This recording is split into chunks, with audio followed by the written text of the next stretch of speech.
Milford Board of Education's regular monthly meeting for August 20th, 2020. We're going to bring the meeting to order with roll call, please. Mrs. Brady? Sorry, here. Mrs. Chestnut? Here. Mr. Miranda? Here. Mr. Yaki? Here. Mr. Ham? Here, thank you. The Pledge of Allegiance.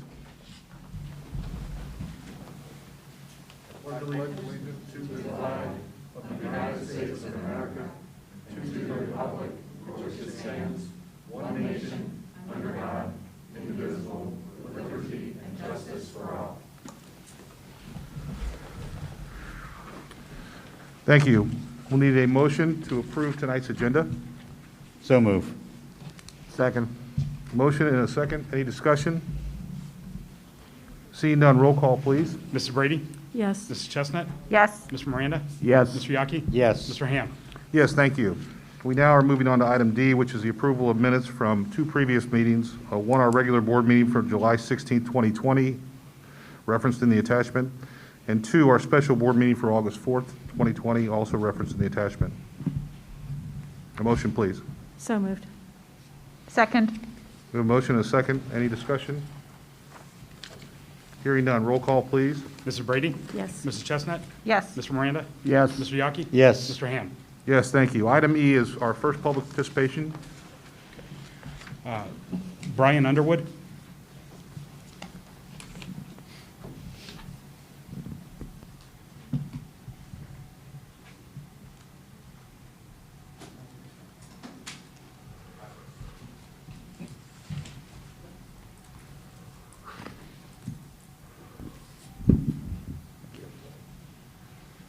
Hi, Brian Underwood. I try to get teenagers excited about science at the high school. Sometimes I succeed, sometimes I don't. Thank you for this time. I am scared. I appreciate everything Central Office has tried to do for the high school and our students and our staff. I appreciate everything Mr. Kaufman and the administrative team at the high school are doing to make the high school as safe as it can be, but I am still scared. Wearing masks does a lot, but it doesn't do everything. I am afraid I am going to get this virus. I am afraid I'm going to take this virus home to my wife and kids. Will I have to be put on a ventilator? Will I bring this home and will my wife or my kids have to be put on a ventilator or worse? Or will I be one of the lucky ones that will be asymptomatic and not have any issues whatsoever? These are all the thoughts running through my head as I have been at the high school trying to prepare for next week. While yes, I am worried about Schoology and Zooming and lesson planning, and it makes me sad that I cannot interact with my students like I normally would do in the class, these are the least of my concerns. I am scared. I am not up here speaking for all my colleagues, but based on conversations I have had this week, a lot of them are scared as well. I thought it was important for the board to know how I was feeling, and thank you for your time. At this time, one of my colleagues did email me, and I would just like to read some of her statement until my time runs out. But those first words there were from me. Now I'll read the other statements. This is from Debbie Barrett, Senora Barrett, amazing Spanish teacher at the high school. Dear Mr. Spicer and members of the Board of Education, I am writing to you as a veteran teacher in my 20th year at Milford High School. During quarantine, I discovered that my identity is Senora. I hated being out of my classroom. I hated not watching my students participate in extracurricular activities. 30 seconds. Thank you. And I especially hated feeling helpless that I couldn't be present in person for the students who needed me. I'll skip down here real quick. My colleagues and I are struggling. We have never taught hybrid classes before, and while we have gotten a lot of training on apps and technology this week, We have gotten no real direction on how to incorporate students at home into the in-person classroom community. I'll skip down to last year. I apologize, Debbie, I didn't have enough time to read your whole statement. I do believe she emailed some of the board members, maybe all of you all. That's correct. 3 Please take the time to read that. I'd appreciate it. And I know Debbie would as well. Please make a responsible decision now. No in-person learning until it is absolutely safe to do so, as determined by health experts. No amount of protective measures that we do in school will be safer than staying at home. The virus will continue to spread if we congregate in large groups. You still have time to make responsible choices for our students and our teachers. Please do so. Respectfully, Debbie Barrett. Thank you guys for your time. Again, I'm Brian Underwood at the high school, and those last words were from Debbie Barrett. Thank you. Thank you. Shane Elkin.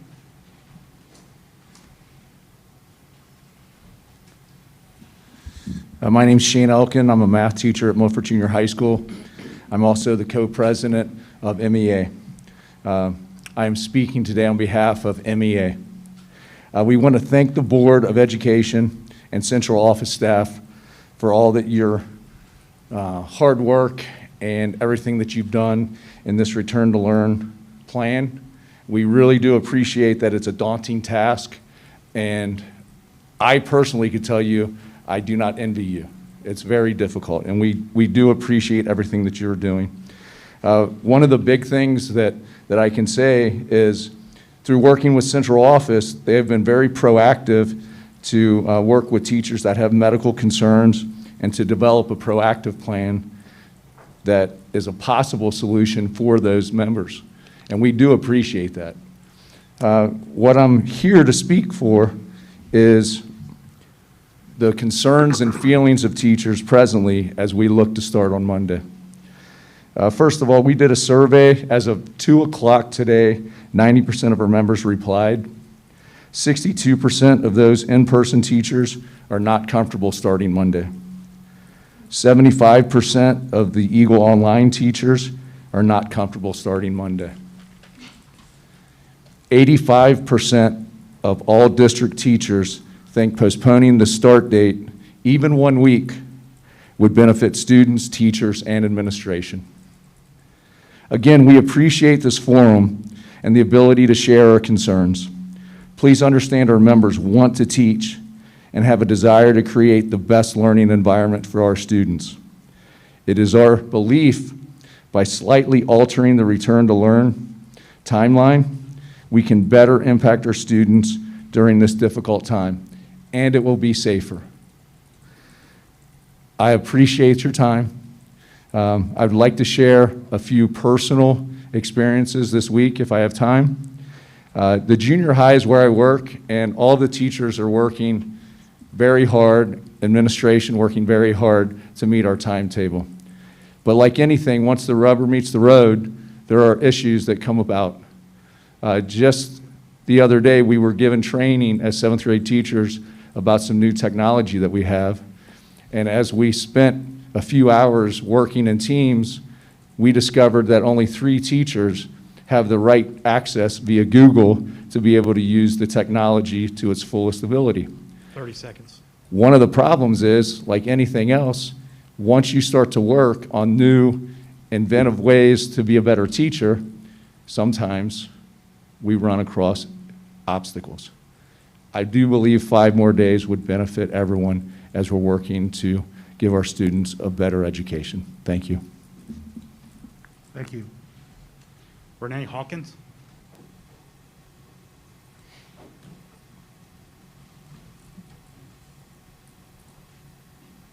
Hi, I'm Renee Hawkins. I have 3 children here in the district, and I'm here to express my concerns about the Eagle Online programming. I have 2 children who are enrolled in Eagle Online this year, a 2nd grader and a 5th grader.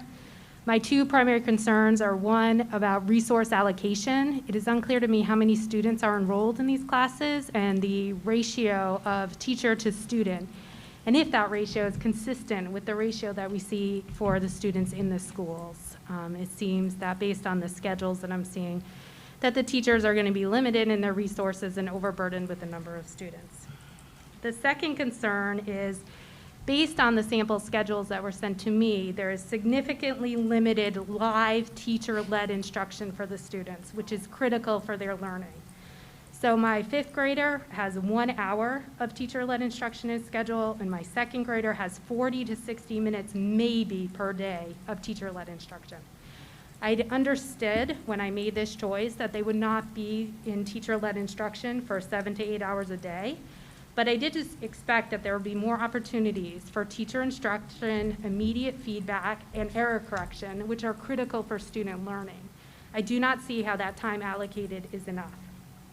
As part of my 2nd grader's schedule, too, it includes almost 3 hours of instructional videos followed by activities. I'm not sure what those videos are to look like, and I'm not sure the teacher that sent that schedule knows either. My concern is instructional videos do not provide opportunities for differentiated instruction, for explicit learning trials with immediate corrective feedback or praise for accurate responding. The worst thing for kids in learning is practicing errors. I would appreciate to hear the board's thoughts on this, and I just want to echo what that man said. If it would take an extra week for these teachers to feel better prepared to start instruction, I think that all of the parents would feel more confident moving forward. Thank you. Thank you. Isabel Caputa.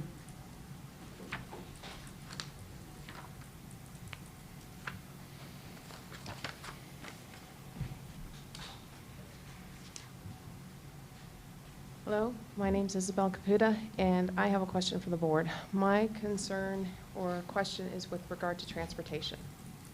I understand that we had to make a decision whether we were going to provide transportation for our children or whether they were going to get on the bus. I have selected busing. Currently, I am a proud Milford parent that both my students are Milford athletes. So because they're siblings, they would be sitting in the same seat on the bus, which means not only would they have to have their book bags, but then they would have to have their sporting gear bag. I don't know how, considering one plays tennis, one plays soccer, they're not small bags, they're big bags, and they can't be out in the alleyway of the bus, how that is a safe way to have them being transported to school with all this in the seat with them. So then if I go the route of saying, okay, then I'm going to drive you to school, then I lose that spot on the bus. And do I lose it both ways? Do I lose it in the morning and then in the afternoon? Because then what happens if I lose that spot and then their practice or their game gets canceled due to weather or illness or the coach calls it off? How do I manage that? Because I had asked for busing and now I have to find a place for my kids to hang out until I can come and get them. So I don't know if that part of the process of transportation was thought out. And so I know that I'm not the only parent that is wondering how Milford athletics plays into the transportation. Because at times they can transport their kids to or from, but at other times they need their kid to get on the bus.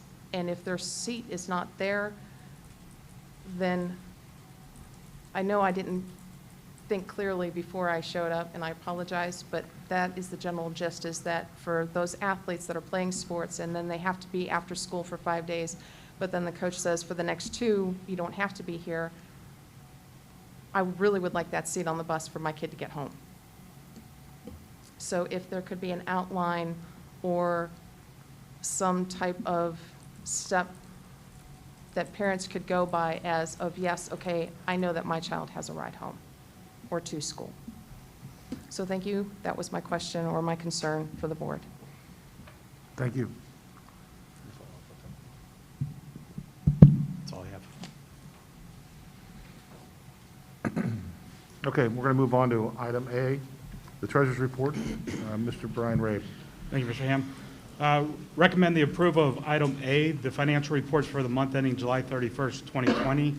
Item B, the Purdue lawsuit. Item C, donation from Claremont Soil and Water Conservation District. And item D, approval of transfer of funds. We need a motion for the approval of items A through D in the treasurer's report. So moved. Second. We have a motion and a second. Just a couple notes to point out. The district did receive an advance on its real estate taxes here in July. We did receive the final settlement in August, so that will reflect on next month's reports.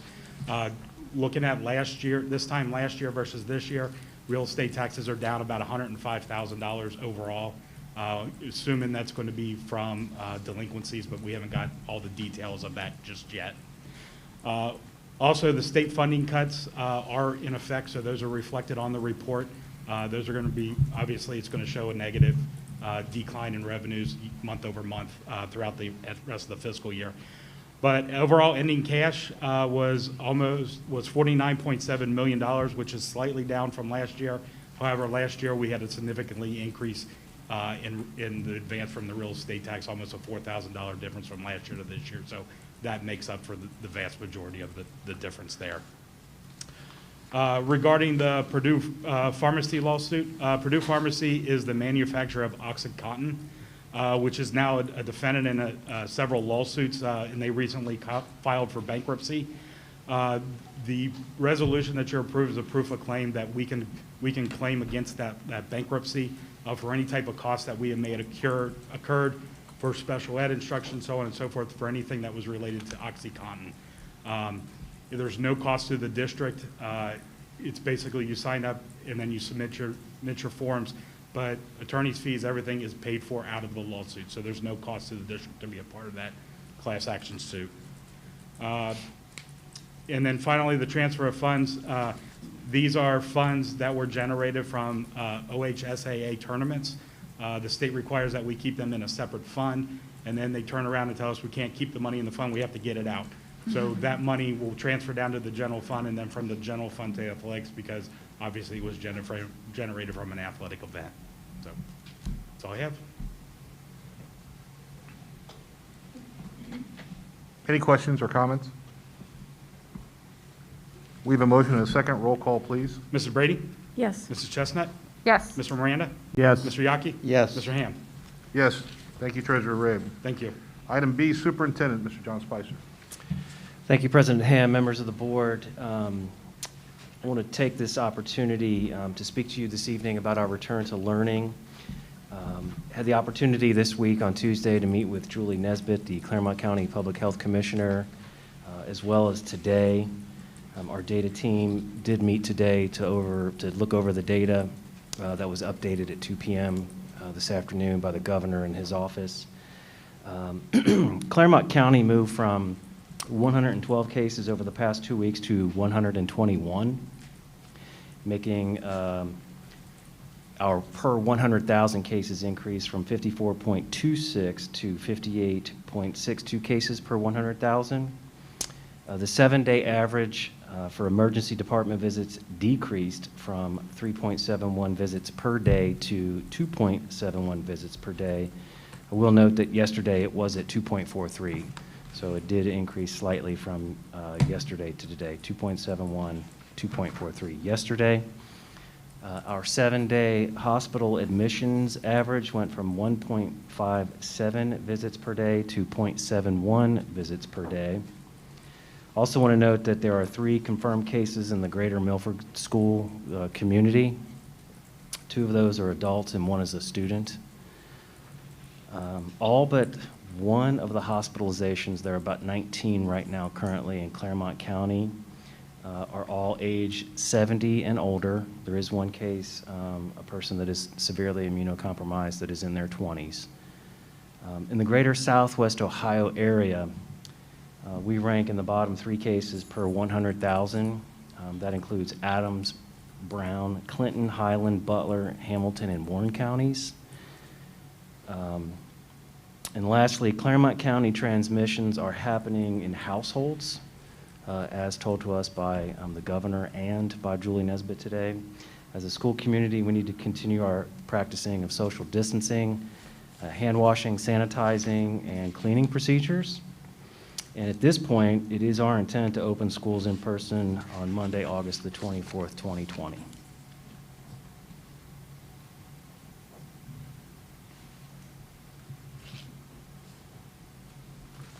Any discussion? Do you want to talk about the policies first, so then we can have a motion and all that, or are we just going to talk now? Sure, we can do policies. I will ask for the approval of the following policies. This will be the second reading: ACA, ACAA, the non-discrimination on the basis of sex, sexual harassment. Number 2, AC, non-discrimination. Number 3, AFC-1, evaluation of professional staff. And number 4, EBEA, use of face coverings.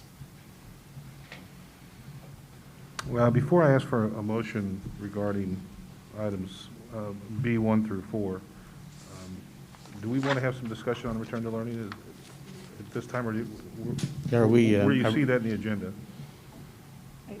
Are we going to have a presentation?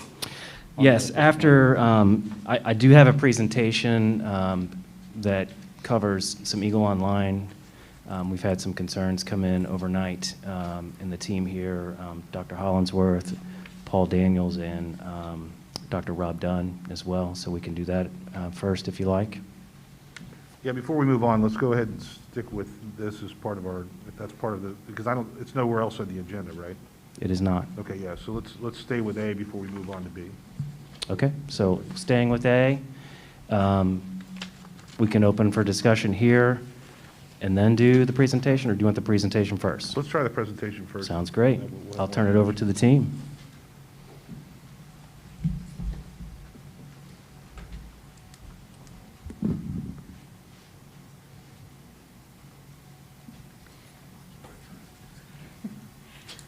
Thanks for the opportunity to share some information regarding K-6 Eagle Online. Just want to go over a few points and frameworks and be happy to try to answer some questions.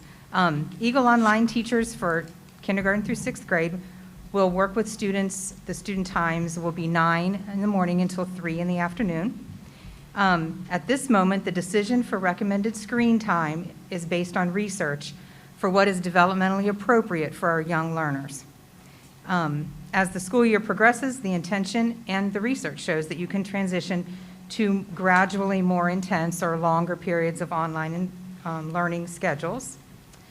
An individual student's learning schedule would include a variety of delivery methods: live instruction, pre-recorded videos, because more students can watch those at one time, teachers can work with individuals and with small groups later, and independent work time. Very similar to what happens to in-person learning. There's whole group, live instruction, there are lots of online kinds of things for in-person learning too, and then lots of small group activities and independent work time. Student-teacher conference time, on some of the schedules that went home, that's listed as office hours. That's a very college way of putting that. What that really means is time for teachers to conference with students and/or parents, or students and parents, depending on the grade level. Small group work sessions, and a mix of technological and non-technological activities. We have done a lot of research about remote learning, and the research says that remote learning is fundamentally different from classroom-based learning. They're not the same. It is fundamentally different, and it should be treated as such. Whereas a typical school day is a full 7 hours or longer in some districts, elementary school children should be reasonably expected to participate in only 1 to 2 hours of online education daily. They cannot be expected, should not be expected, to sit in front of a screen longer than that each day. This does not include time students would be working on other activities at home, and teachers will be interacting with students in multiple ways in a variety of times and methods throughout the week. So there may be direct online instruction every day for a certain portion of time, 60 minutes, 90 minutes, 30 minutes some days, and then other times throughout that day and throughout that week, teachers would meet with individuals, with small groups, and with groups of 20 or so to do some live discussion about maybe the reading or the activities that the students did independently. So that's kind of a framework of that, and Dr. Dunn has some information about screen time.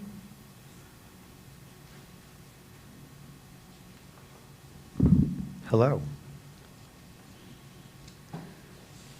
So when we worked with the remote learning specialists and administrators over the summer, we found research that would support and help us design what online learning might look like, not just because of Eagle Online, but also because of the possibility of moving into a remote learning model in general.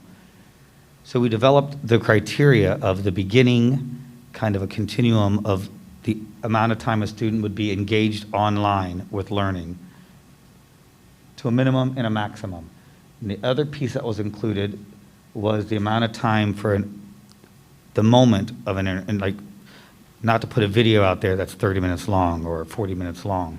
None of us would want that either. So we also set the parameters around the length in which some of those videos should be.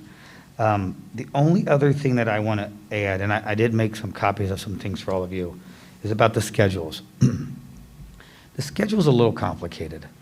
And I guess I'm going to say it's complicated because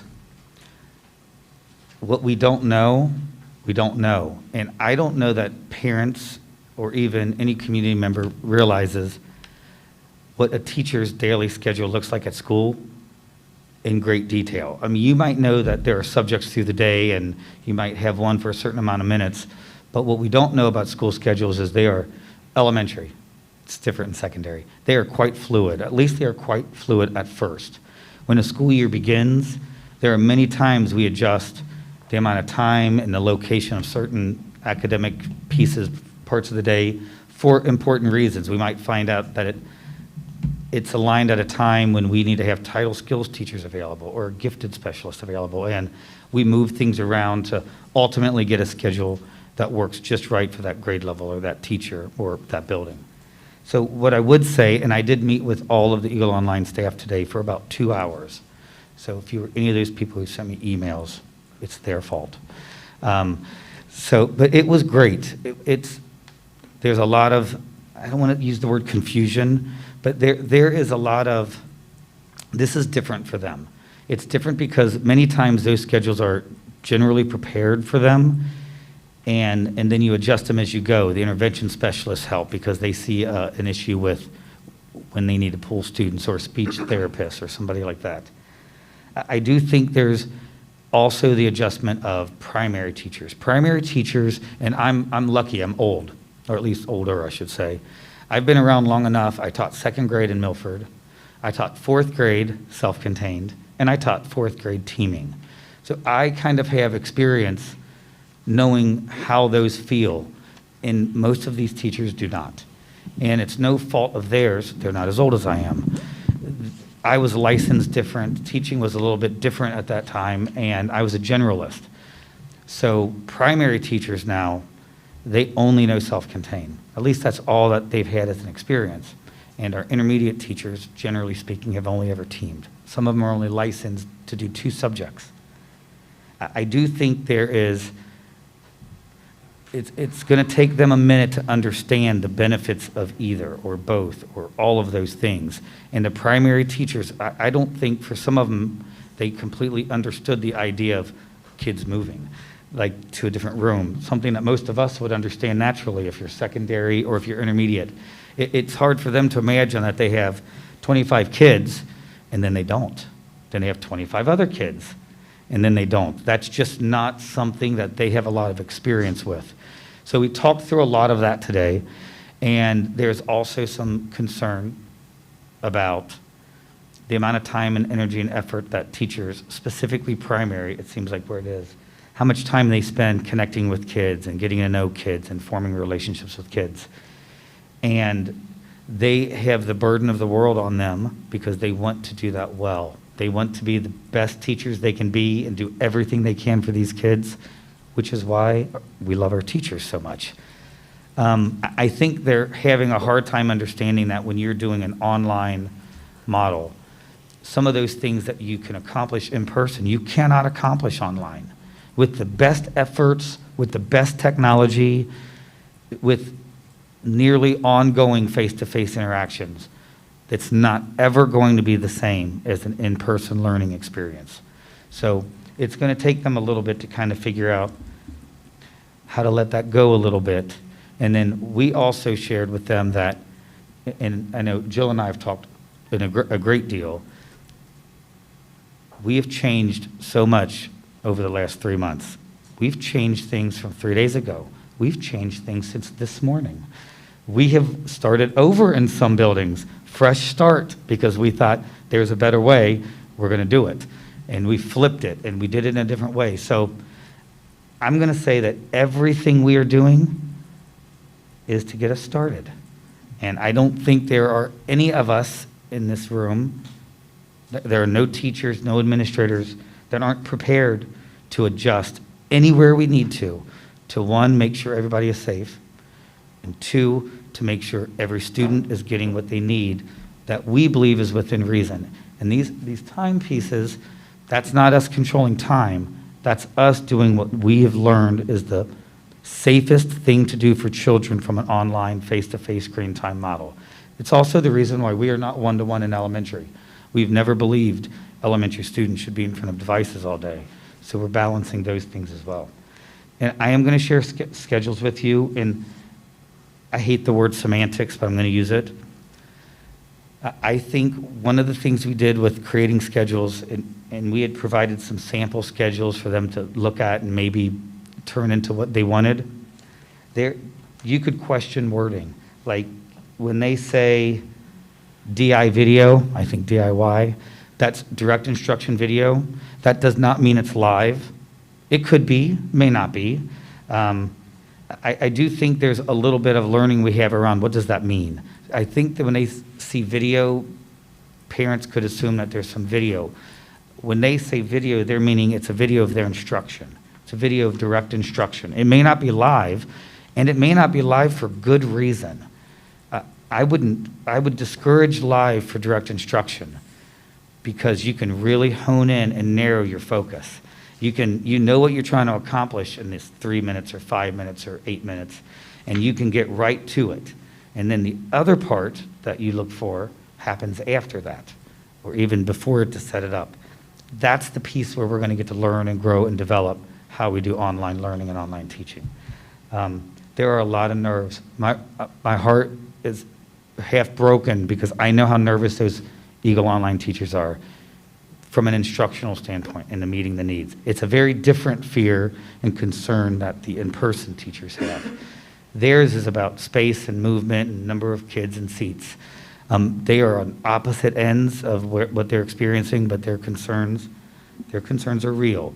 And I have a lot of hope that once their feet hit the ground and they enter these buildings or they start connecting online, that a lot of those things will be put to rest and they'll feel better. And we plan to adjust as we go with online. We have no plan to stay solid with our feet in cement. We know we'll have to adjust and do some additional things as we get going. And I will share schedules with you. I just wanted to add one thing. In terms of that direct instruction video kind of thing, we're trying to the best of our ability, meet the needs of lots of different families. We have some families who have a parent or an adult who is very capable that can work with their child all day if we wanted to and be right there while they're teaching these lessons. We have other parents who cannot do that, and they have people watching their children who are not able to do that. So to meet some of their needs, some of these direct instruction videos, having them taped so students can go back and watch them again, or they can watch them on the weekend when their parent is there, is beneficial for that family because they may not be able to watch it and get everything out of it when they're with grandpa at 9 o'clock in the morning watching that video. We don't want that to necessarily be the only shot they have at getting that. So we're trying to the best of our ability, meet the needs of lots of different situations while still being humane. I can tell you that as a parent, my child is a college student, and college professors are not humane. When they went remote last spring, my student sat in a room for a minimum of 8 hours a day in front of a screen. It was horrible. He's an engineering major, a Chinese minor at Ohio State, extremely studious, loves school, but it was challenging. So much work, it was all online, not really developmentally appropriate for a 19-year-old. So we're just trying to meet everyone's needs in the best way that we possibly can while being developmentally appropriate.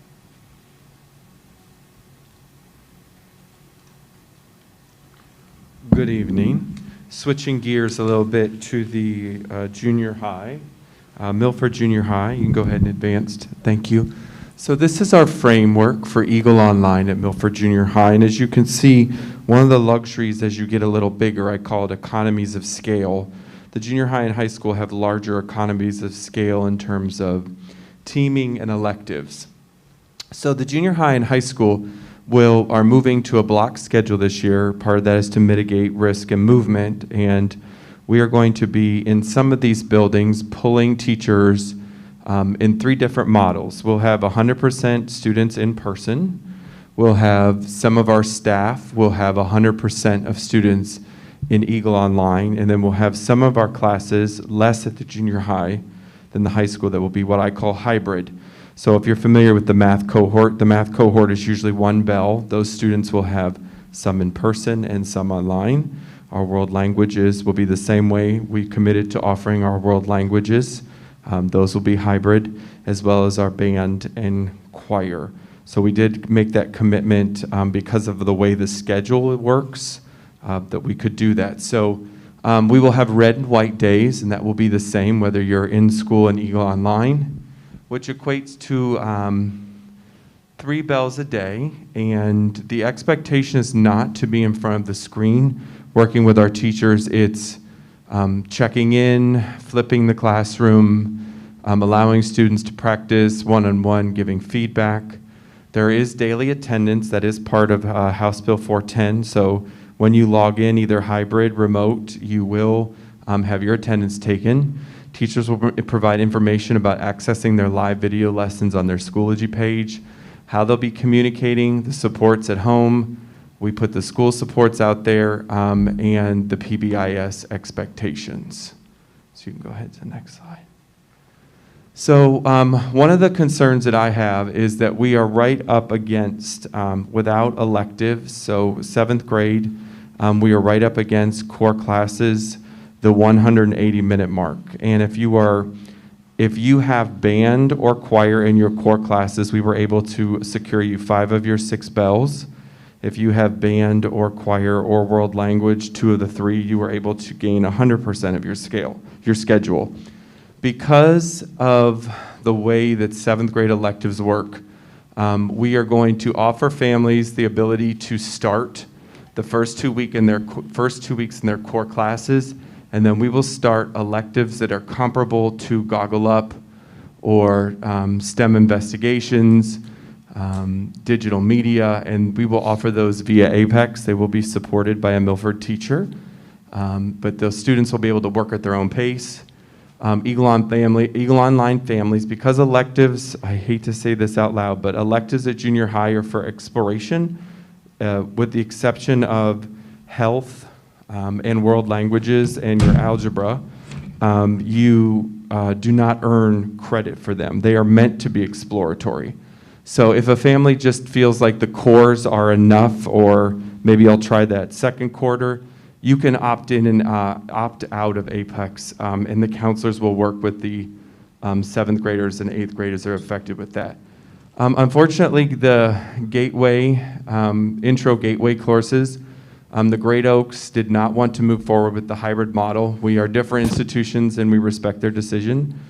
If a student returns, we can work to get this in their schedule.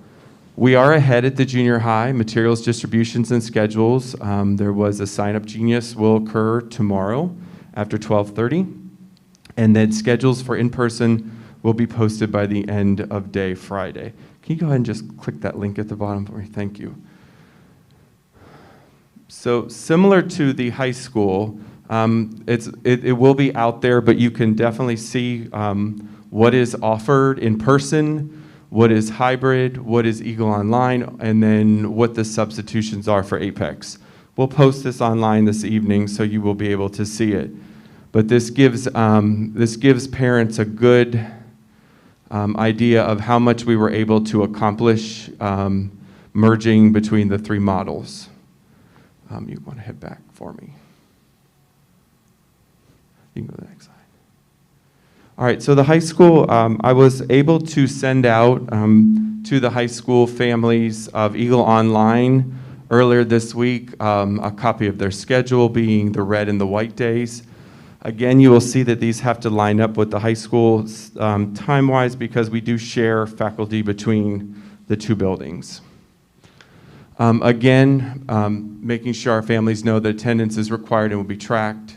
Students have the opportunity, just when their peers are traveling between courses, that's their break time. Teachers will share with the students based on their schedule when their half-hour lunchtime will occur. And all of this will be loaded in Schoology.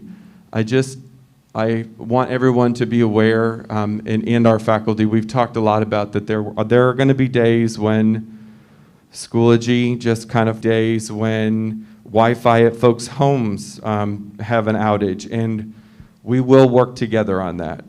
We will make sure that the children have what they need. But we are fully aware, those of us that worked remotely, there were days where our Wi-Fi for me, it was the day we launched project-based learning. It was the most exciting day at home, and everything crashed. So there are going to be glitches.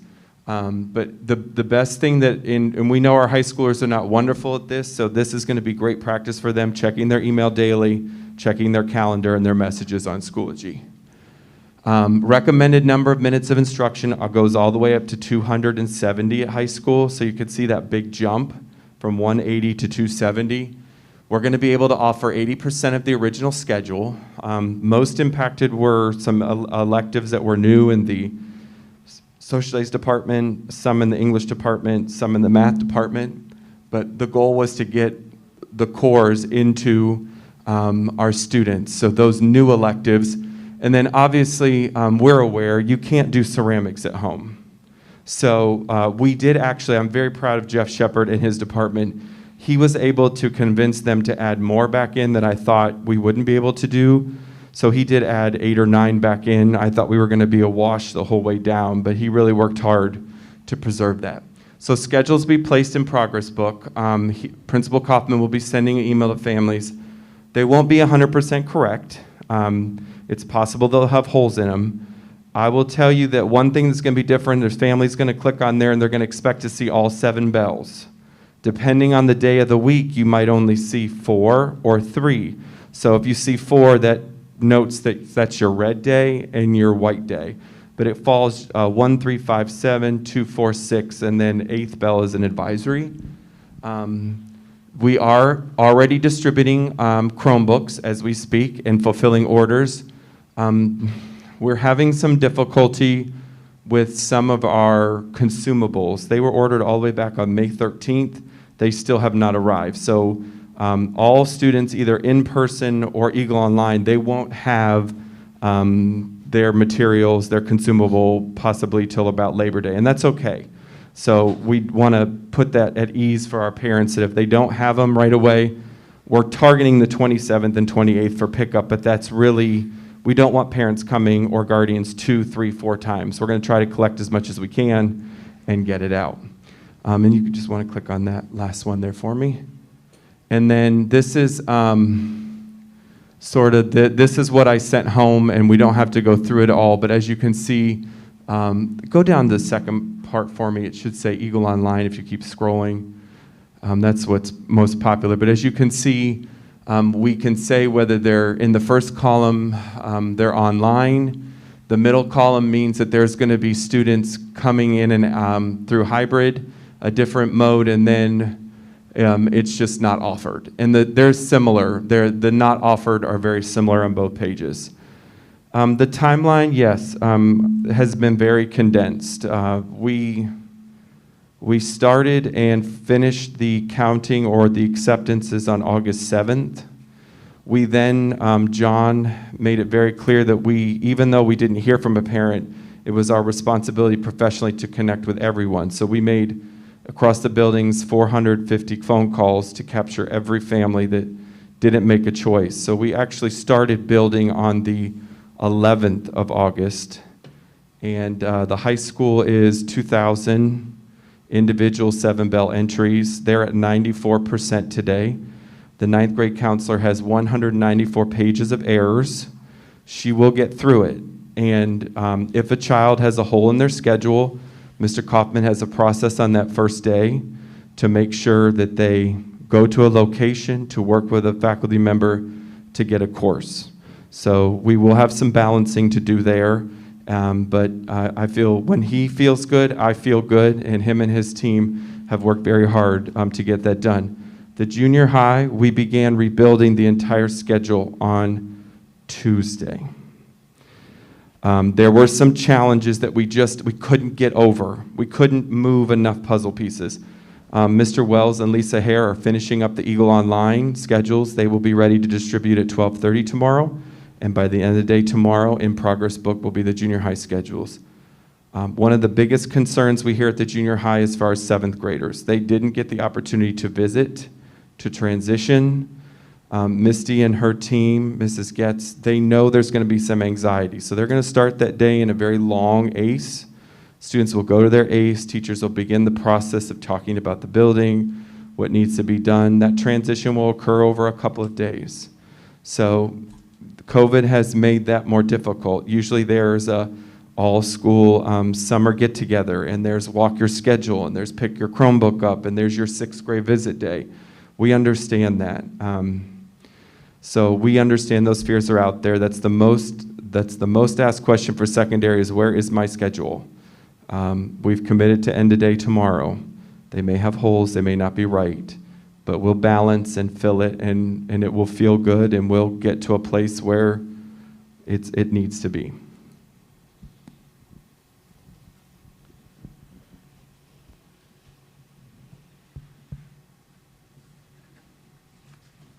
Thank you, Mr. Daniels.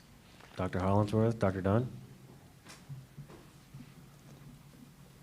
I do have a question from a parent that really is more elementary oriented. The question is about in what way or to what extent are services for the gifted going to be incorporated into the schedule? Hence this morning's pivot.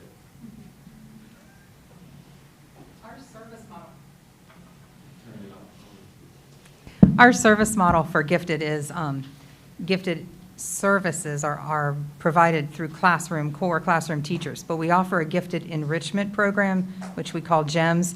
We are offering that the same for Eagle Online students, 3rd, 4th, and 5th grade. We're not starting gifted services until the beginning of the 3rd week of school to allow time to make sure that the Eagle Online students have a time that fits in their schedule to meet with their gifted interventionist, but they're working on those now. It'll be the same material, the same units that in-person gifted is offered. I thought that might be the case since we're trying to get the basic program going on the first day.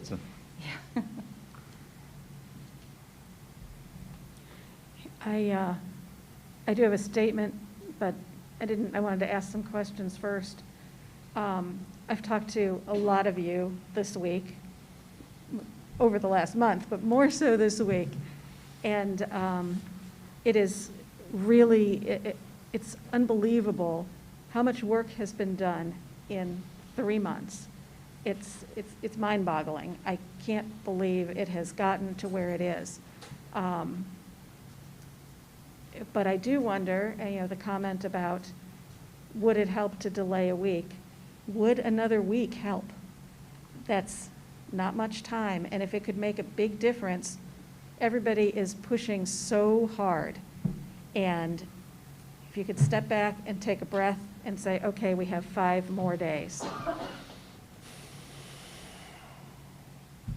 I think the answer to that is, it would always help. Whenever we get close to the finish line, there's always a struggle. I would say that's every year. We always need an extra day. We always need a couple extra days, but it's always helpful. Yeah, this is different. It is. Everybody wants more time for whatever we're doing, Right. which would be great. But this is a different animal. And I honestly don't know how you have created a completely new learning platform and then taken the in-person learning platform and turned it around and created these schedules with all of these moving parts and everything else. And you've done it since, was it the 7th that we got the final requests in? So Right.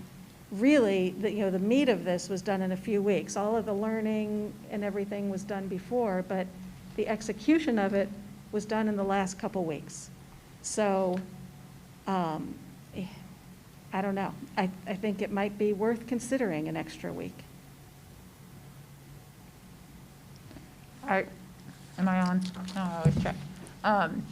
I would agree with Mrs. Brady that there has been so much work. I mean, I'm not a teacher. I can't do what they do, but cramming it in when usually you could start early August and, you knew you were in person and you've done this for 1 year or 20 years.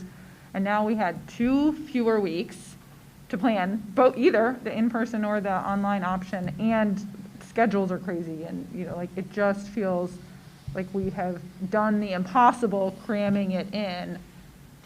And would a breather week of, let's get this settled, the gifted students, the IEP students still need meetings. I'm an IEP parent, so I happen to know that. And though I haven't heard about that setup, I mean, there still are some pretty big chunks that will get worked out. And if we need to start on Monday, I trust that people will do what needs to happen. But an extra week sounds like if it could at all be feasible. What does that do for the school year? I mean, do we have to do it at how many minutes for the school year? Yeah, or is this year, do we get a get out of jail we free card? may get some special dispensation at midnight, some kind of order, but we're fine on hours. We would still be okay. But it would definitely limit, because we've already used 4 extra days this week towards that, but we would still be okay. I did have several emails from teachers at the junior high and high school who felt that they were more unprepared than ever before in their teaching career, because many of them didn't know exactly what they were teaching till almost the very last minute. And I guess the schedules are pretty well finalized now for everybody, but they feel that they're just not quite ready with the curriculum. I guess the other side of the coin, though, is the fact that there are so many bugs that we just don't know what they are until we actually get students in the classroom. So I can see both sides of that issue. Yeah, I mean, I think that, you speak that some of the teachers at the junior high and high school, I mean, I would say that for the most part, they knew mostly what they were going to be teaching. Maybe not exactly, or there might be a few courses that might have changed for them, but they had a pretty rough idea going in. And, the department chair at the high school, they work closely with departments to develop their schedules. So I don't disagree with what you're saying, but I think they had a pretty rough idea. And I think that, if we decide to delay a week, I think that next week they'll still have the same feelings. They'll still be unsure because of hybrid and just Eagle Online and what that looks like, or even if we were end up, in full remote at some point, I think we are still going to have those same feelings. I think Dr. Dunn described those a little bit earlier, so I would agree with you on that. I guess another question on that is, when you talk to the people at the health department, did they give an indication that they thought we were moving in the right direction, that we will be out of the red category in another week, or what were their feelings about that? Yes. Actually, last Wednesday into Thursday, there was really not a change in feeling and more of confusion as to why we went into the red. We are in the right direction. Our numbers are going in the right direction. There is, as I stated, there is an uptick from 54.26 to 58.62 per 100,000. So there is a slight uptick, but she does feel like we are moving in the right direction, and she does not have concern at this point. I was going to say, if you kick the can down the road by a week, you're still going to have issues. You're going to find them when you get the kids in here and you're starting to teach. So now you've just moved the problems a week further out. That extra week, even if you had no instruction, and I know that's not going to be the case, but even if you had no instruction and just spent a week working out the bugs with the kids in here and getting things sorted out, that's still a week that you're gaining on the whole process. So I'm I'm very averse to kicking the can down the road on anything. Let's take it head on and work at it.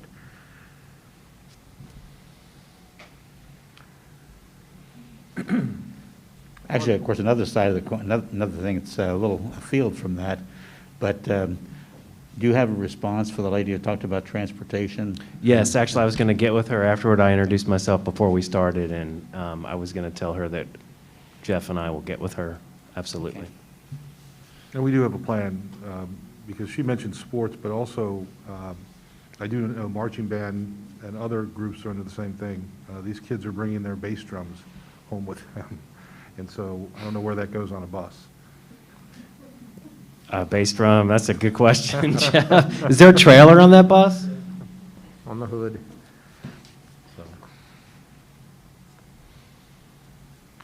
Do we think that, from our superintendent, are we prepared to start on Monday? Are we ready to go? I feel prepared that in full confidence that our staff is ready to go. Talking to Shane, MEA president, before the meeting, no matter what is decided, he has the full confidence in his association that they're going to come in just as I do, and they're going to make it happen for kids. So our principals are ready.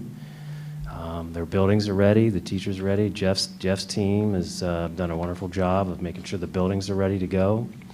And I'm sure that there'll be a lot of work over the weekend. There always is.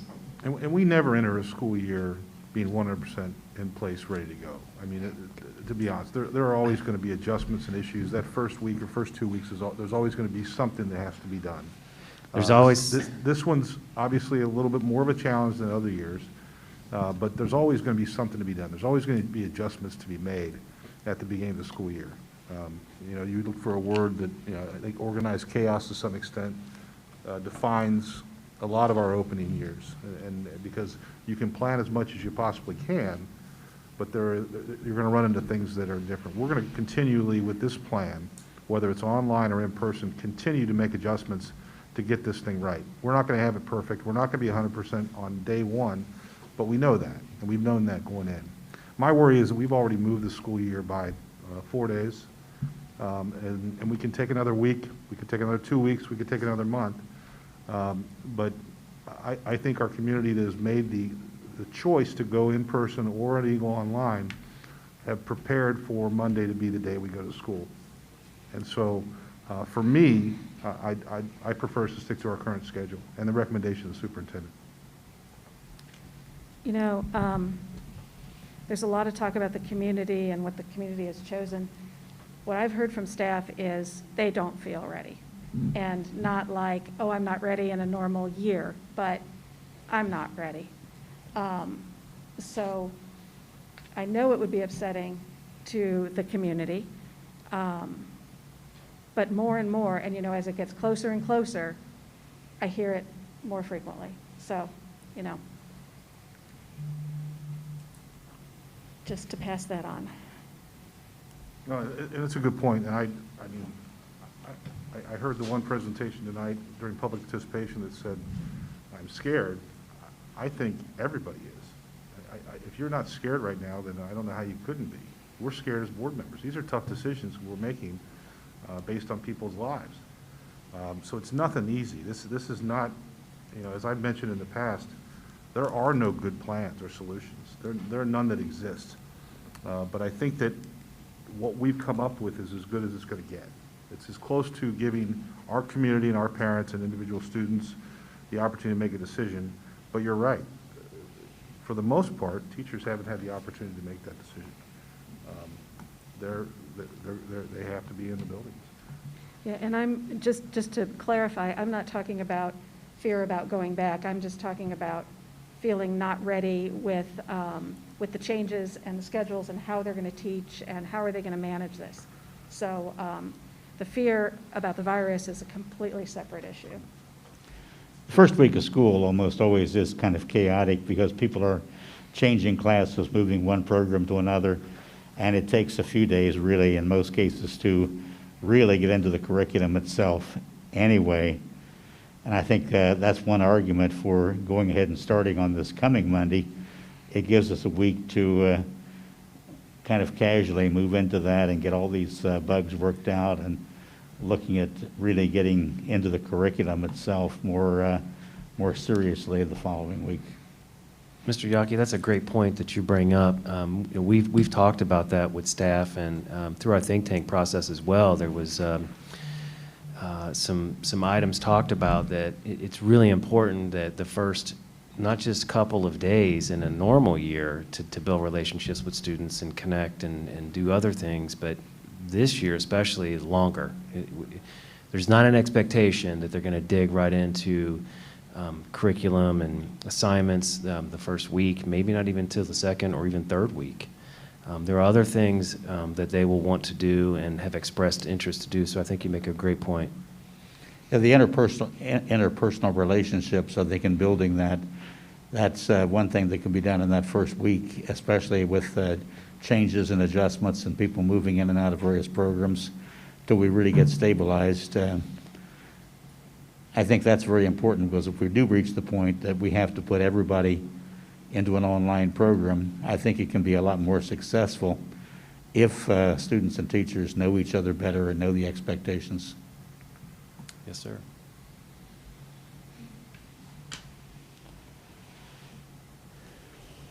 Any other comments or questions? As I said, I do have a statement I wanted to read when we're ready to vote, so I don't know when, we haven't even made a motion yet, have we? There is no. Now, actually, on the agenda, the motion and the vote is after the policies as well, that both those together. Right.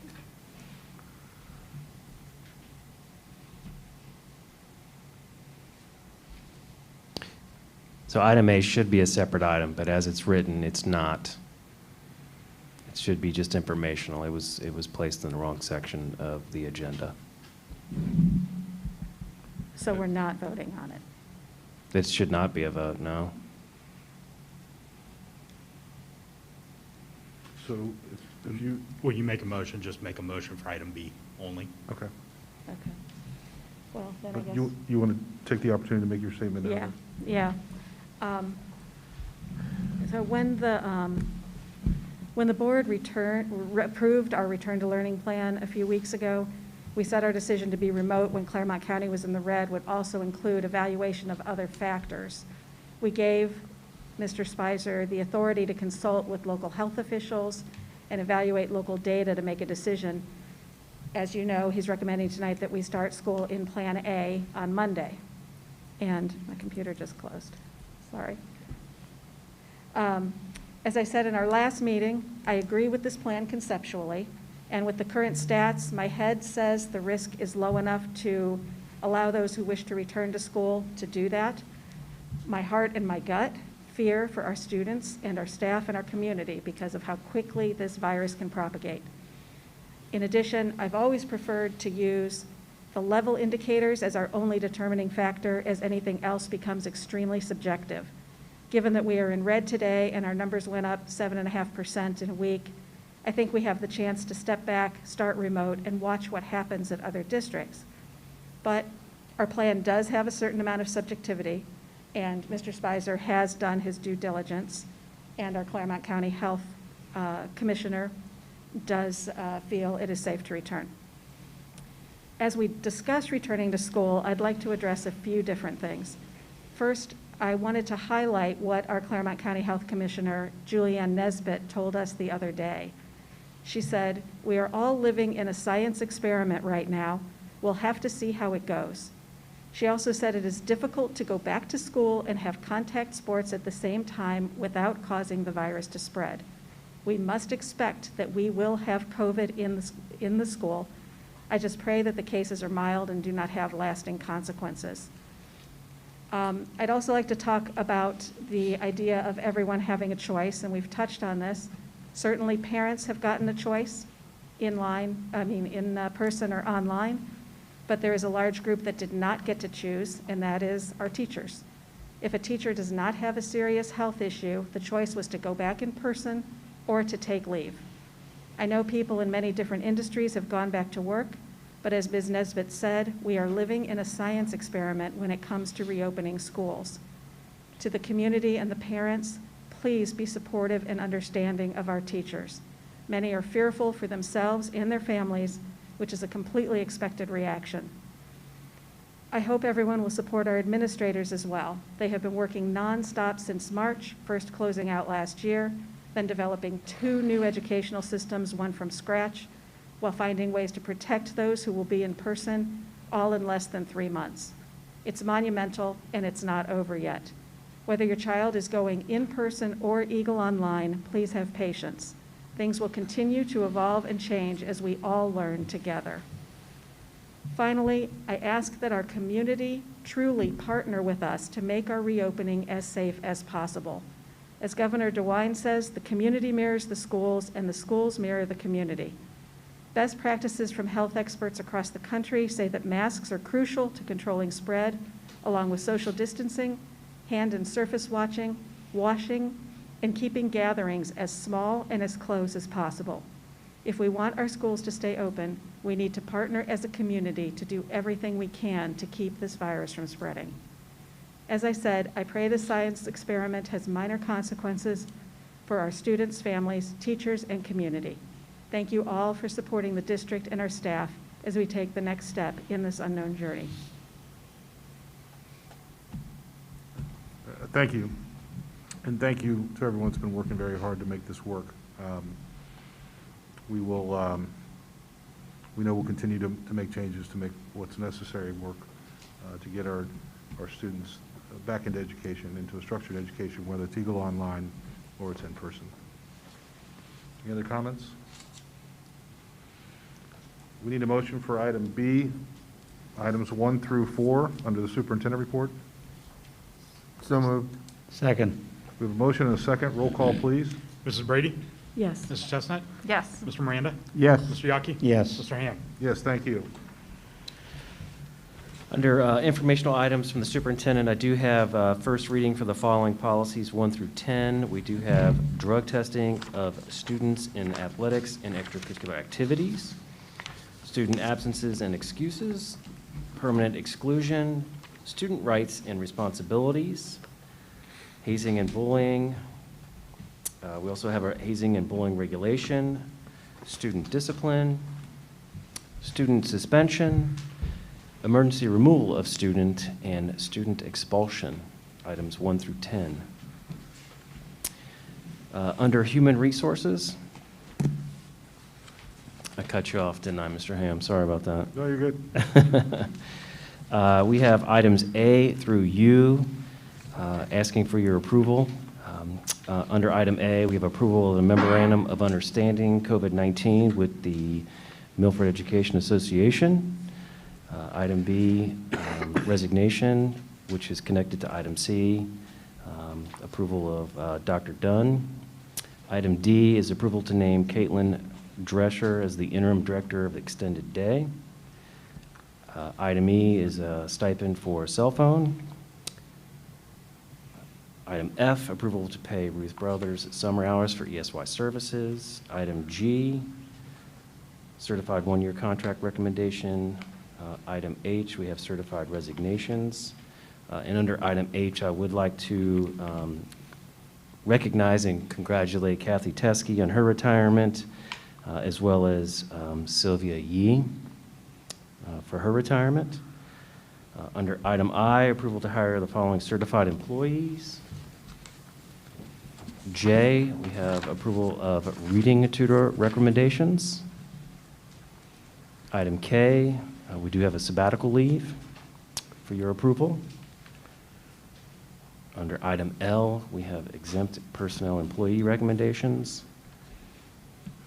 Item M, approval of summer hours for the junior high and high school secretaries. Item N, we have approval of classified resignations. Item O, approval of classified hiring recommendations. Item P, changes in classified placements. Q, approval of district supplemental contract for home instruction tutor. Item R, approval of athletic and extracurricular pupil activity contract recommendations for the 2021 school year. And that is a long list. Excuse me, 1 through 50. Item S, approval of athletic and extracurricular supplemental contract recommendations for the 2021 school year. That's 1 through 19. Item T, approval of athletic site supervisors for the 2021 school year as needed. And item U, approval of the following volunteers for the 2021 school year 1 through 5. That's all you got, John? That's all we got tonight. That's a light one. Wow. I think you might need to break B out because B and C, I don't know that we can approve. B and C. You're gonna make Amanda upset, watch it. I got your back, you're done. Always a fun time. Okay, we've got, under Personnel C, we've got items A through U. We need a motion. So move. Second. There's a motion and a second. Any questions or discussions regarding?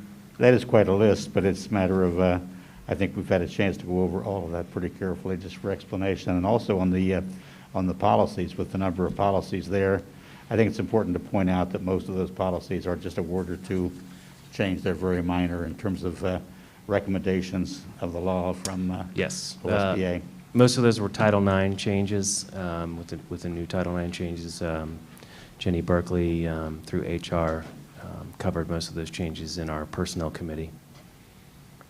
The other thing, if either Mr. Rabe or you, Mr. Spicer, if you could comment on how sabbaticals work for our audience, so they understand what that process is. Absolutely. In the negotiated agreement, there's an option for a sabbatical leave for teachers that have been here for at least 5 years, and Shane left. Where did Shane go?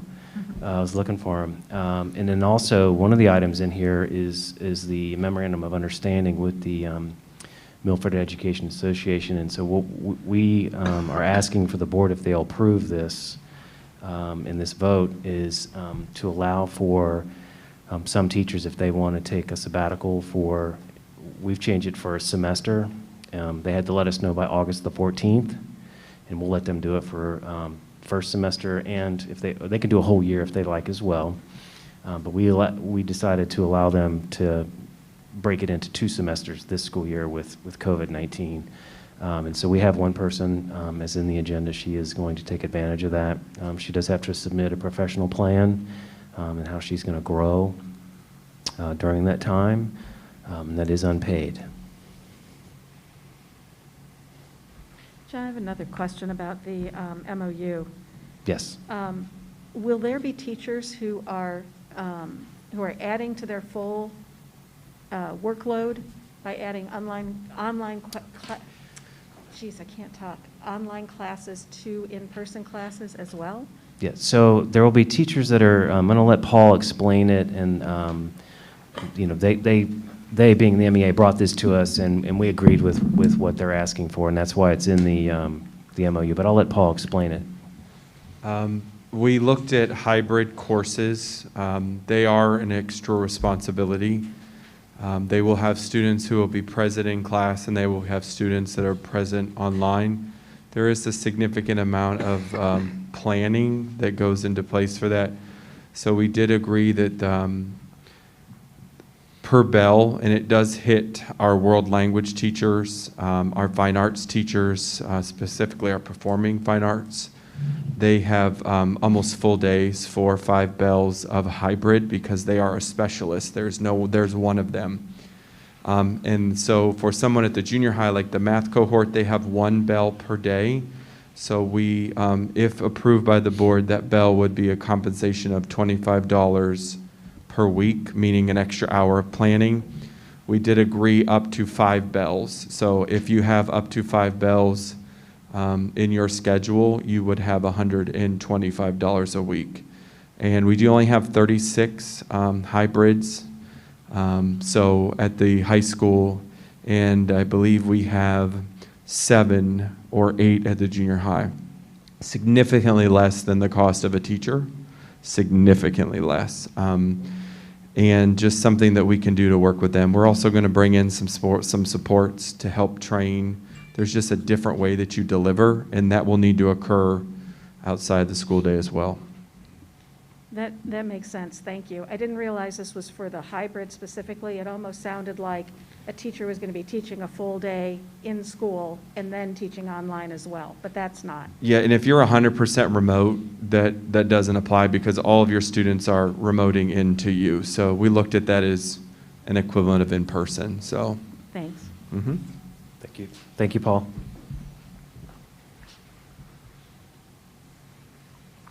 Any other questions? Hearing none, we've got a motion and a second. Roll call, please. Mrs. Brady? Yes. Mrs. Chestnut? Yes. Mr. Miranda? Yes. Mr. Yaki? Yes. Mr. Ham? Yes, thank you. Item D is business operations. Superintendent Spicer. President Ham, members of the board, we're asking in item A, approval to award the alternate number 2 ACI construction, the roofing project at Pattison Elementary and Meadowview Elementary in the amount of $2.909550 million. We need a motion for item A under D, business operations. So move. Second. Motion and a second. Discussion? Yeah, I'd just like to confirm, we talked about this in Buildings and Grounds the other day. This is a really good price for the work. We feel like it's going to go up if we do not lock this in now. And Mr. Johnson, you can correct me if I say anything wrong here. But also, this is in the budget already. This is something that's been planned and something that is needed because our roofs are unfortunately wearing. So we did the 2 this year, and we'll do these 2 next summer. And this is work that's going to take place next summer. That is correct. This will take place next summer, and as Mrs. Brady said, it is in the 5-year forecast, and it is part of the budget already. Mm-hmm. As we understand, it's the same company that did the roofs this year, and that they've learned from experience and speeded up the process, so. And this is also something that's already been bid out.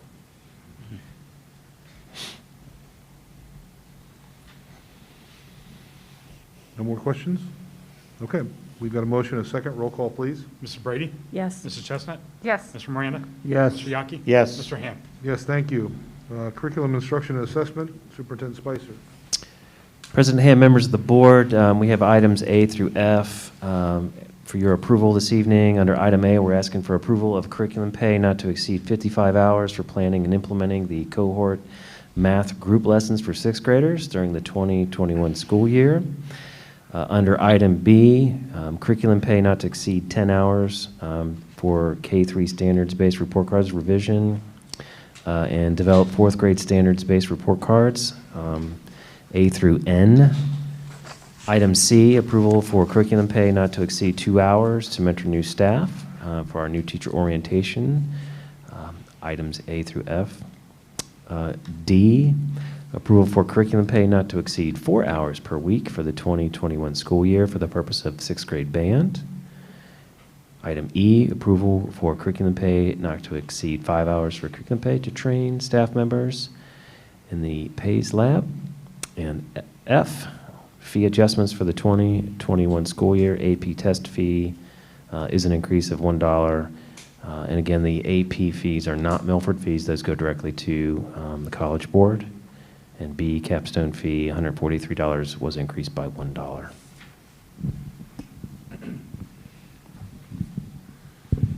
Okay, we need a motion for, under curriculum instruction and assessment, items A through F. So moved. Second. We have a motion and a second. Any discussion or questions? I'd just like to say that I'm very glad that we are using the standards-based evaluations. I know it's hard for parents to get used to, but I think it gives a lot more information to kids where they are in their development, where they, it breaks it out further, and it's just a much better tool both for teachers and parents. And I think as people use it, they will find that. I'm excited that Dr. Hollinsworth and her team has started that process this summer, and we're going to phase that in, 4, 5, and 6. We'll start with 4th grade. And of course, those parents are used to a standards-based report card at 3rd grade. So excited that she's leading that process, and it'll be good for our families and students.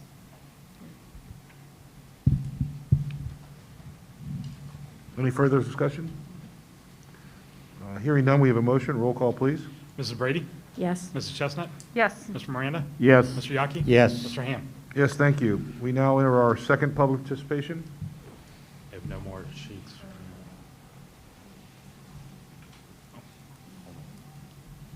There's not really a need for a green card here, is there?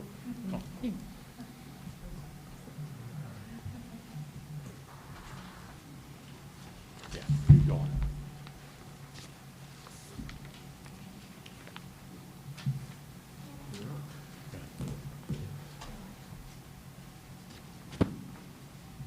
Amy, go ahead. Yeah, thank you.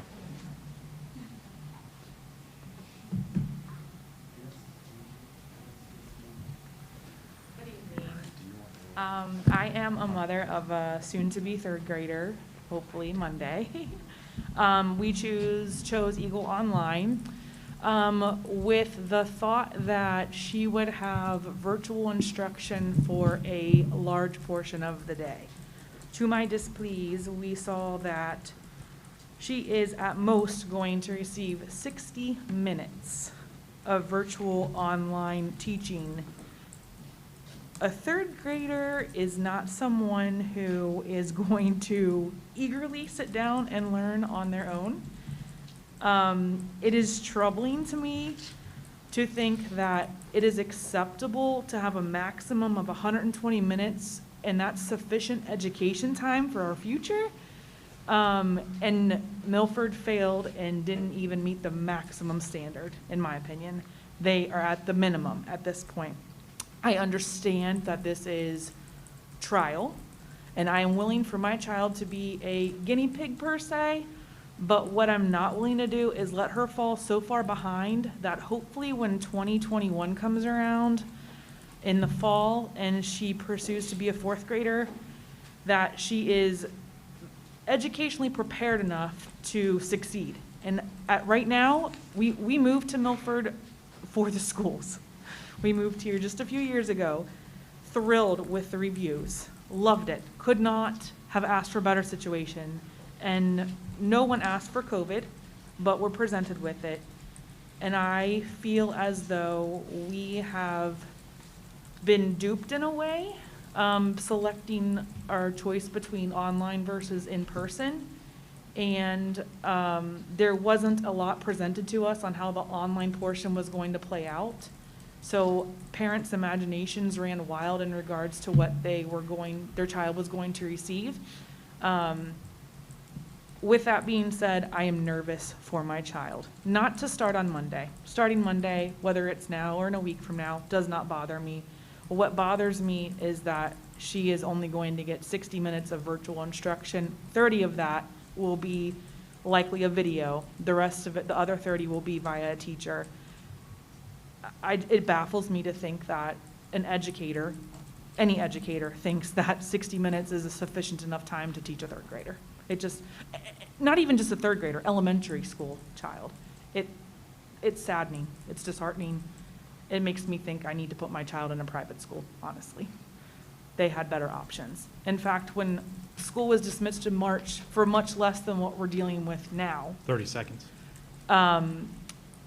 Her teacher was able to pull a better plan out than what teachers have been allowed to plan for 3 months at this point. So it's just really disheartening to hear this and frustrating from a parental standpoint. What was your name again? I'm sorry. Yep, Amy, A-M-Y, Kremelmeyer, K-R-E-A-M-E-L-M-E-Y-E-R.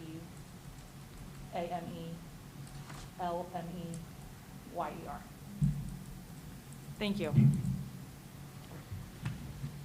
Christina Wedding?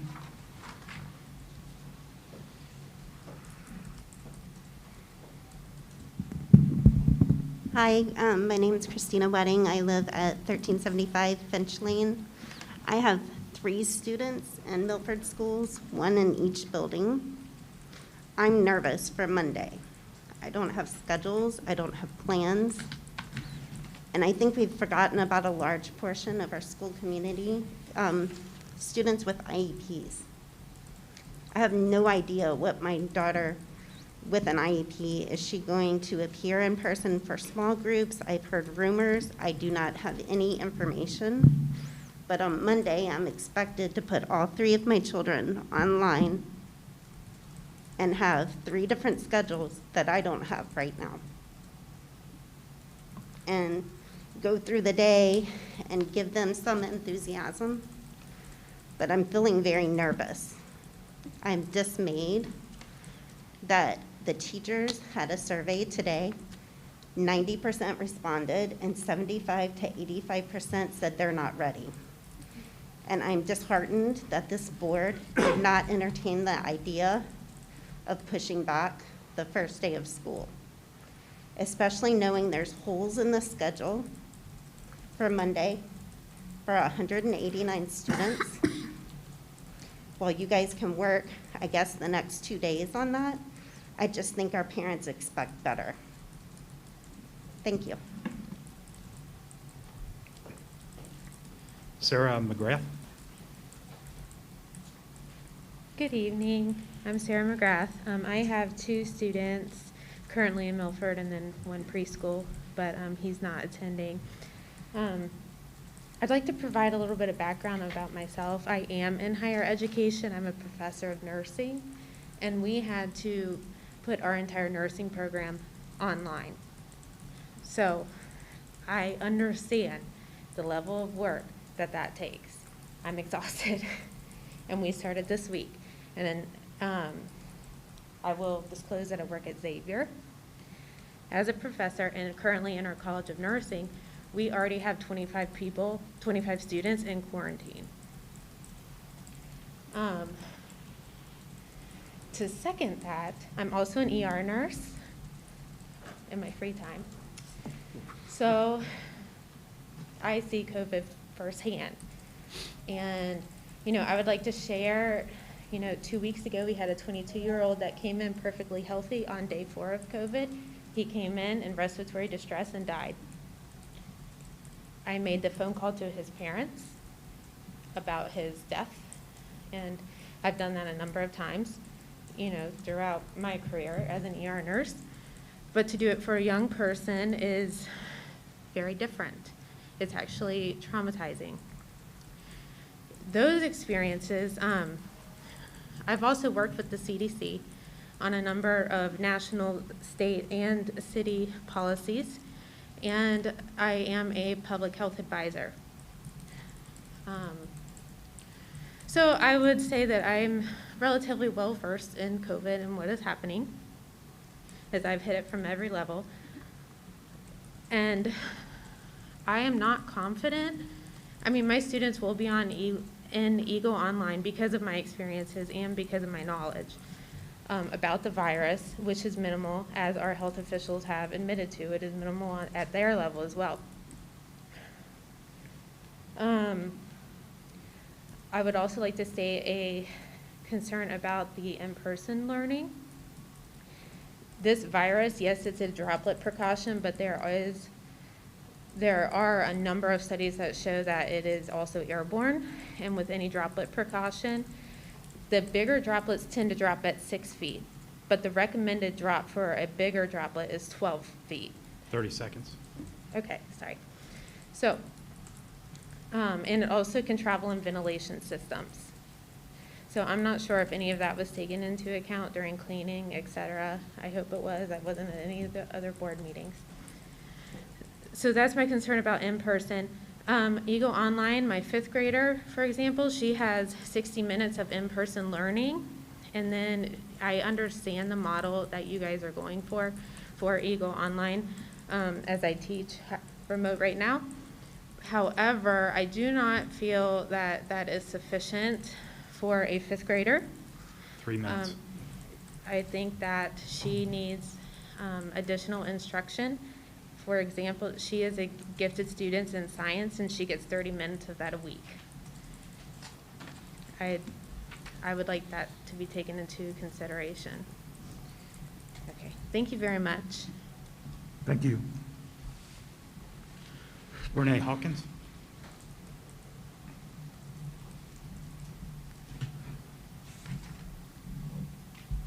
I just want to touch on 2 points that Dr. Don brought up earlier.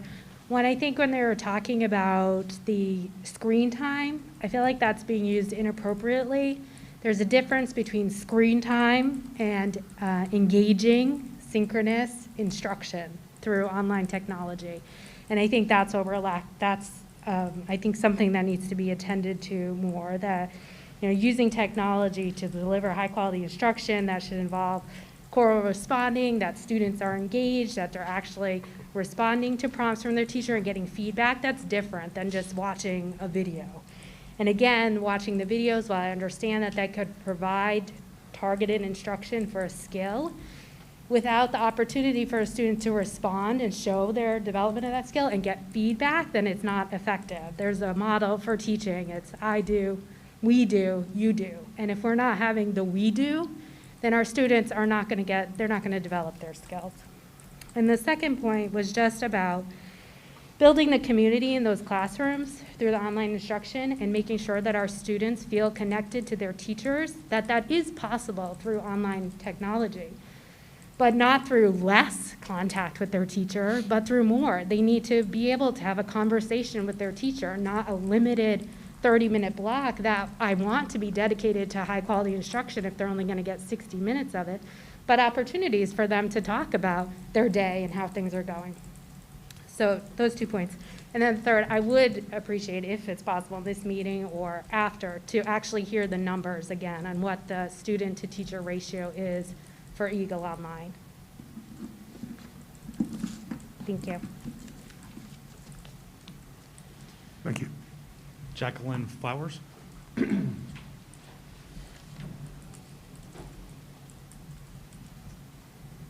Hello. I am actually a mom of a new student who transferred in last year. She's going to go into 8th grade. I came here tonight thinking I was going to get answers. I'm more scared now. I feel like the entire time it's been geared more towards K through 6. And she's supposed to start Monday, and she has no idea. I've bought no school supplies. My husband's in IT, so basically what we've done is we've chose Eagle Online because we do have family that is immune compromised, and I can't take a risk on that. I'm nervous. I don't know what my kid's going to do, and she's wicked smart. And I don't know that she knows what she's going to expect Monday when she logs on, because she transferred in. We were there for not even 3 full months in 7th grade last year, and then she got put online. And it's hard. It's hard to help your kid and be a working mother and have a husband who works full-time and feeling like you had to make a choice for Eagle Online or in person, blind, not knowing what it would entail, because I still feel like I don't know if another week would help. Maybe it will, maybe it won't, but to have a teacher who's going to go in person and say he's scared, I think you guys should take that to heart. I really do, and make a choice. I'm not saying online for everybody, because I don't think that is an option for everybody. And if we have to do that, we have to do that. But I feel like I don't know what has been prepared, because I'm not an educator. That is not my profession. But we need more information. We need more time to make a schedule. My daughter deserves to know what she's going to do Monday and not log on and go, hey, welcome to class, and let's see what we're going to do. We're just all working in this together. And so I'm a little frustrated that we're not where I feel we should be with information. If that makes sense. So thank you. Jacqueline, can you tell me what grade is your student again? She's going to go into 8th grade. Thank you.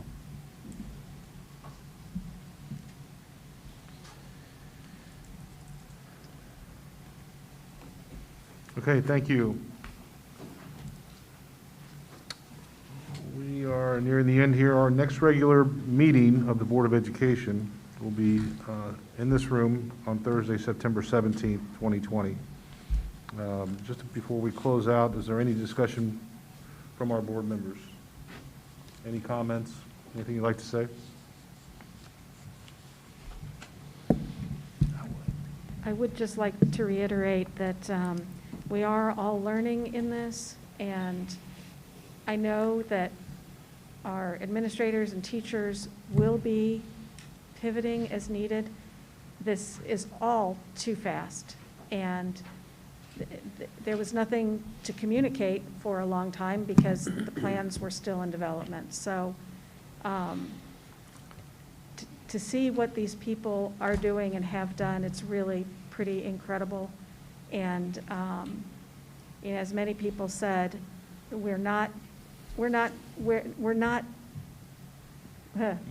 lost my train of thought. We're not where we're going to be in a week, in a month, at the end of the semester. Things will be developing and changing as we go along. So please, everybody, just be patient and hopefully give some grace to everyone and provide feedback in a positive, supportive way, because everyone's really trying their best.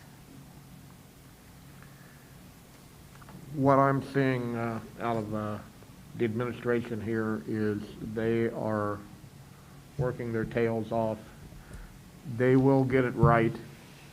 And we try not to use the flying the airplane while you're building it. But to a certain extent, in some cases, that's what we're doing. I have every confidence in these folks, having gotten to know them a whole lot better as a board member. These are smart folks. They think of things that you cannot even fathom, all the things that are going on in their head at 3 o'clock in the morning and up all night trying to solve this stuff. They are doing a fabulous job. Please be patient with them. They will get it right, and your kids will get the Milford quality education that you've come to expect and that your kids deserve. So give them some time.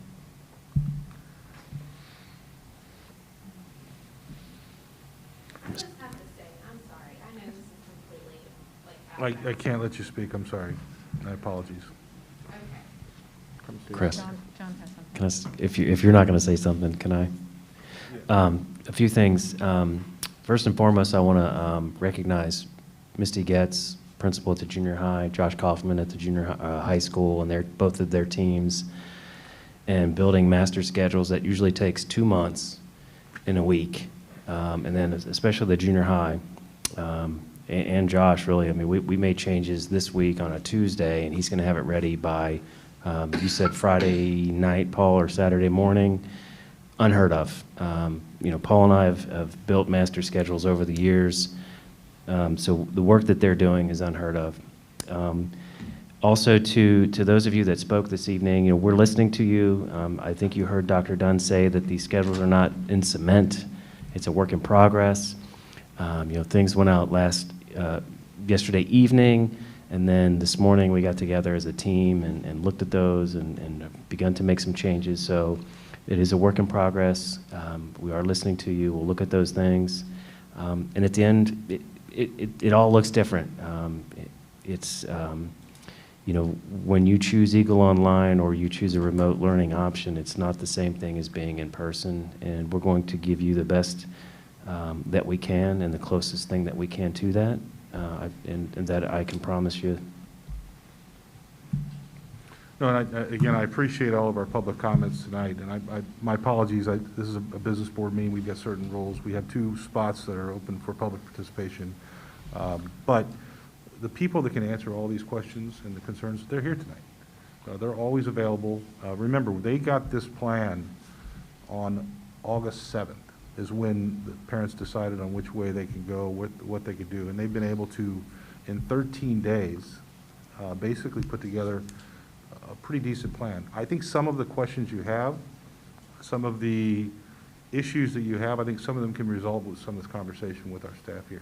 They would be very helpful in answering some of those questions following this meeting tonight, and I'm sure they'll be available. Okay. That being said, we need to make a motion for an adjournment. So moved. Second. We have a motion and a second. Roll call, please. Mrs. Brady? Yes. Mrs. Chestnut? Yes. Mr. Miranda? Yes. Mr. Yaki? Yes. Mr. Ham? Yes, thank you, everyone. Good night.